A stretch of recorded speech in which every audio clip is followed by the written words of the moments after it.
On behalf of all assembled here today, I should now like to invite our newest alumni, Dr. Tessa and Dr. Scott Moir, to address Convocation.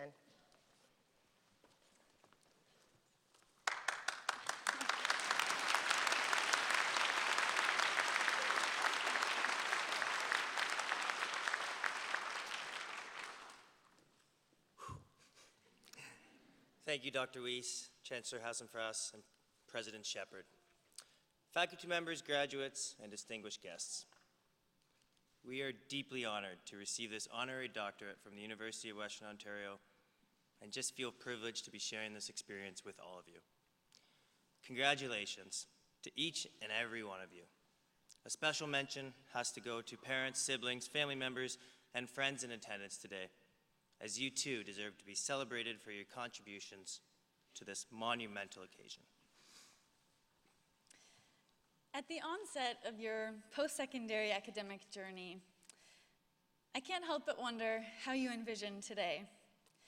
Did you dream of the cap and gown, the satisfaction of a distinguished accomplishment with diploma in hand, reveling in the completed task and basking in glory? Did you count down the years and imagine the look of pride on your parents' faces? Or, on the contrary, have you spent the last while wishing to remain within the confines of the educational institution bubble, where finishing papers, balancing appearances at Joe Cool's, or the Seeps maybe, and finding camaraderie with fellow academics to feel both comforting and known? However you planned for this moment, it is here. You are here. You have done the work.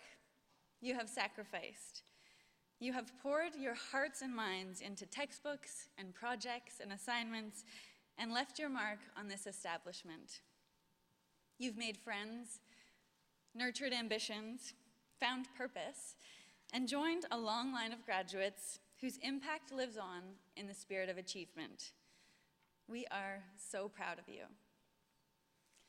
With your training complete, what will you do with it? How will you capitalize on opportunities presented? Or better yet, create your own? Well, we certainly won't pretend to have all of the answers to those undoubtedly burning questions buzzing around in your heads right now as you venture forth into the real world.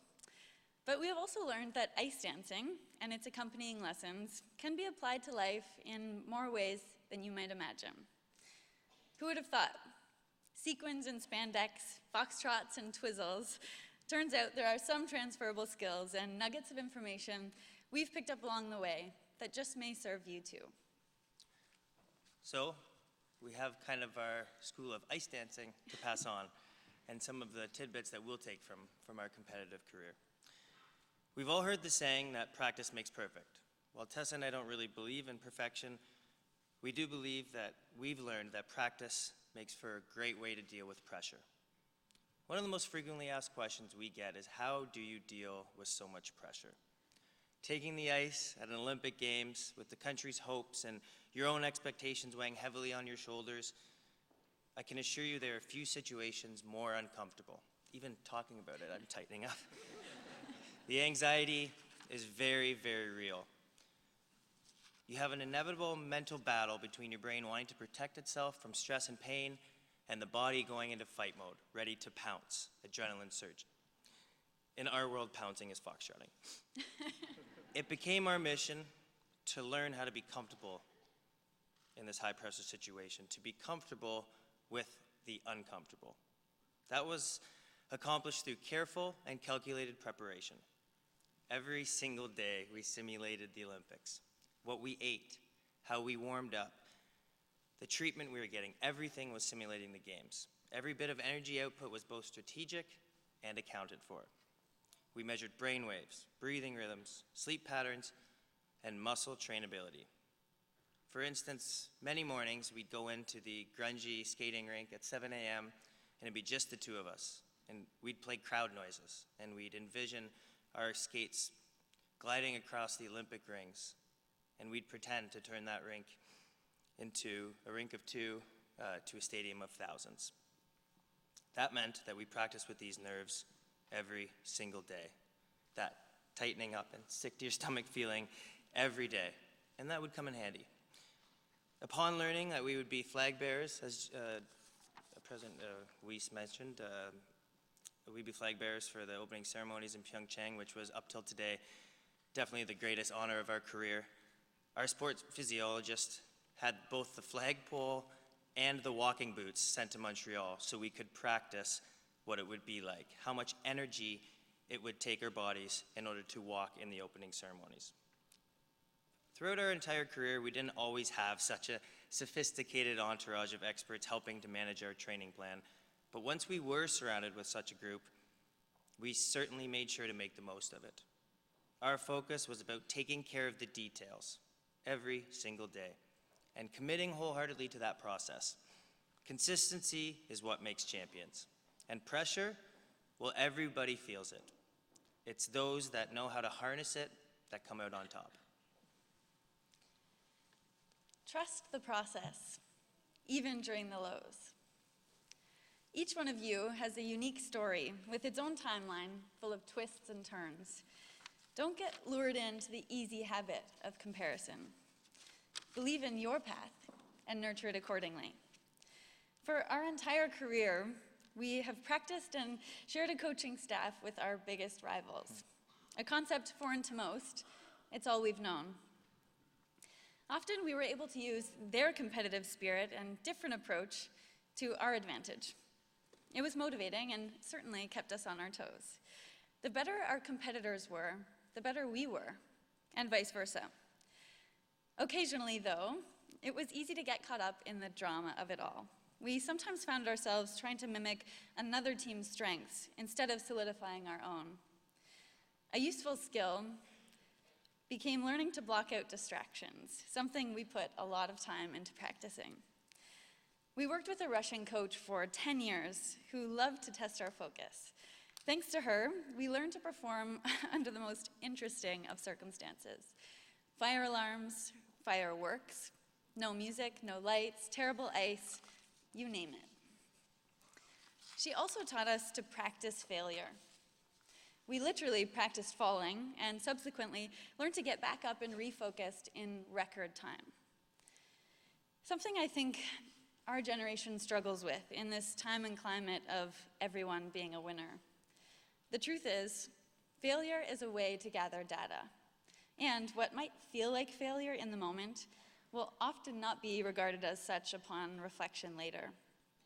A loss or a disappointment offers a chance to pause and pivot before reassessing the status quo and forging ahead with newfound perspective. Take a moment to look around you. Look at all of these bright, successful, inspiring people filling this auditorium. Support them, applaud them, admire them. Whatever you do, don't let yourself compare your behind the scenes to everyone else's highlight reel. It will only serve to dim your light. Attitude truly is everything. We are big fans of mantras, and when your brain gets on a negative loop, ask questions that instill doubt or fear, a go-to phrase is a way that we've been able to quiet the noise. For a while, during a particularly prolonged SIA phrase, it was, "We are unstoppable," which sounds a little bit too pop-focused, but considering the 2014 one was My Katy Perry Roar, it was a good switch up. But we vividly remember repeating this to each other as we skated by the judges before a short dance in Korea. I'm sure the judges must have been thinking, wow, they're overconfident. But 4 minutes later, they found out that we were, in fact, unstoppable that day. Another one that we used earlier in our career when Tessa was plagued with injuries in her legs was to adapt and conquer. After 2 surgeries on her shins and calves that did not exactly relieve the intense pain, we needed to shift our approach to training and implement some new strategies. This meant changing some mechanics, practicing a little less, and preparing in a way that ice dance or figure skating, that world had never really seen before. The challenge was clear. We needed to create our own path. We needed to adapt and conquer. Probably the biggest thing that we will take with us from our ice dancing career is that asking for help is not a sign of weakness. Rather, it showcases strength. And we found that it actually gave us the opportunity to create strength on a certain topic together. Over the 2 past decades, we've worked with countless psychologists, mental prep coaches, and yes, brace yourself, we've even worked with some marriage counselors.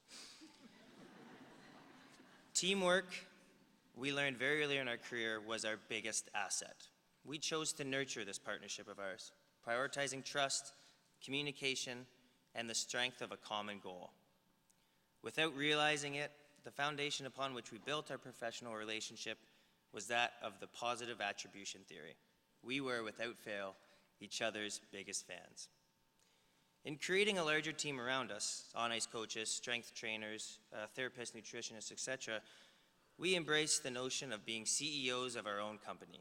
It was our job to steer the ship, taking full accountability for our training and only working with those people who contributed to that progress. We were surrounded by a colorful group of passionate, knowledgeable, and quirky geniuses. In addition to being coachable and open to feedback, I believe that the skill of bringing out the best in the individuals we worked with was among the most important elements in our success.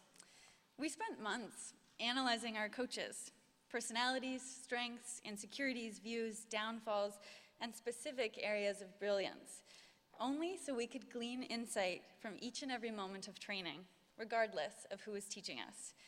Not one moment was wasted when we were practicing, something we could not always say about our competitors. We share this because you will unquestionably come across all kinds of characters in the next chapter of your lives. Don't let them dictate the pace of your growth. Listen, engage, and learn to get what you need from every interaction. Live your life authentically. What will make you proud? At the end of a day, a year, a career, a lifetime, what is it you must do in order to feel fulfilled? The notion of delayed gratification is a fascinating one to us, particularly in our athletic pursuits, but even now, as we too step into the unknown, for us, a life away from sport. The joy, it seems, comes from the process. It's the hard work, the obstacles faced, the sweat, the fears overcome. That is where the crux of it lies. In an age of instant everything, nothing could be more invigorating than investing in the pursuit of something that takes time, energy, and patience. Nothing could be more luxurious than realizing that beauty lies in the manifestation of 1,000 transitions. There is no shortcut to success. There's no quick fix, no easy recipe. And if there was, I'm not sure you'd want it. But the good news is, it's not that complicated. Everything you need is already within you. We have every confidence in you, in your ability to carry on and set the world on fire. It is time to persevere. It's time to remain generous of heart, and it is time to be brave. We'll be cheering for you every step of the way. Thank you so much, and congratulations once again.